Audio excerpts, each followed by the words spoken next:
पंचायत और municipal elections को लेकर जो सबसे बड़ी बाधा थी वो आखिरकार अब हट गई है।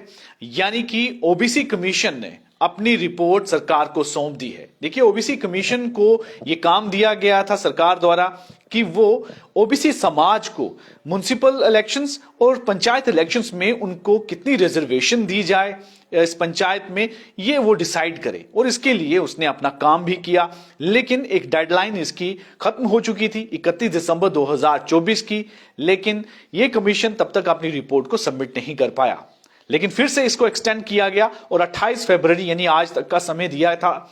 और लेकिन इस कमीशन ने कल ये रिपोर्ट जो है सरकार को सबमिट कर दी। तो एक बड़ी खबर, एक बड़ी डेवलपमेंट है, खास करके पंचायत इलेक्शंस और लोकल बॉडीज इलेक्शन कुल मिलाकर उनके लिए, क्योंकि काफी समय से ये इलेक्शन जम्मू कश्मीर में नहीं हो पाई हैं। तकरीबन साल से ज्यादा का समय हो चुका है कि ये इलेक्शंस यहां पर नहीं हो, किसी तरह के रिप्रेजेंटेटिव जो हैं इनमें इस समय यहां पर इफेक्टिव नहीं है। अब इसको लेकर जो ओबीसी कमीशन को अपना काम करना था और रिजर्वेशन के लिए उन्होंने अपनी रिकमेंडेशंस देनी थी, वो काम पूरा हो चुका है।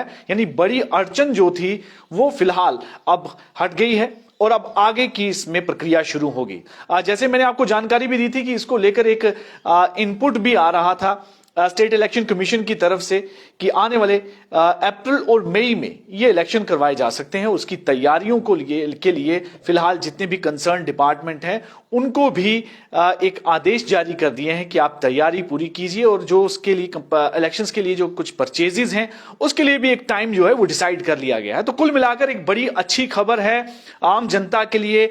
जो सबसे ज्यादा अगर हम आपको कहें कि ग्रास रूट पर जो डेमोक्रेसी होती है, पंचायत और जो अर्बन लोकल बॉडीज, इनकी इलेक्शन पिछले एक साल से भी ज्यादा का समय हो चुका था, पेंडिंग पड़ी हुई थी। लेकिन अब उसके लिए जो रास्ता है वो बिल्कुल साफ हो चुका है, क्योंकि ओबीसी कमीशन ने अपनी रिपोर्ट जो है इसके लिए सबमिट कर दी। 3 लोगों की ये कमीशन बनाया गया था सरकार द्वारा और इसको काम दिया गया था कि आप बताएं कि ओबीसी समाज को कितने % इसमें रिजर्वेशन दी जाए, ताकि पंचायत की इलेक्शंस में इनकी भी रिप्रेजेंटेशन हो और साथ ही साथ अर्बन लोकल बॉडीज में भी इनको एक रिजर्वेशन यहां पर दी जाए इनकी रिप्रेजेंटेशंस को लेकर।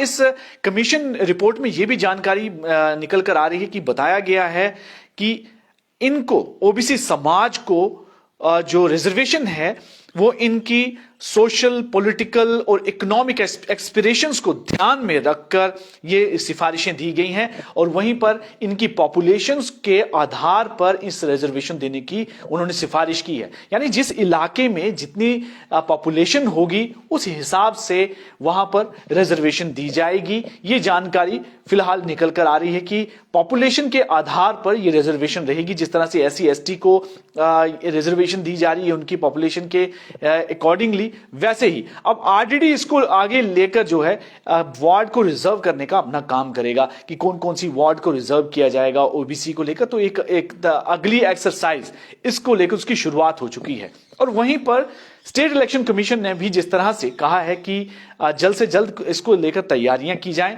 ताकि इलेक्शंस को अप्रैल और मई में करवाने की जो बात कही जा रही है उस पर जो भी काम है वो पूरे कर लिए जाएं। तो कुल मिलाकर जो एक साल से ज्यादा का समय हो चुका है, तो उसकी अब जो मेन ऑब्स्टेकल्स था कि कमीशन को अपनी रिपोर्ट्स देनी थी, उसमें इस रिजर्वेशन के लिए अपनी सिफारिशें देनी थी, वो फिलहाल रिपोर्ट सबमिट कर दी गई है। और आने वाले 1-2 महीने में यहां पर जम्मू कश्मीर में पंचायत और अर्बन लोकल बॉडीज के इलेक्शंस भी देखने को मिलेंगे।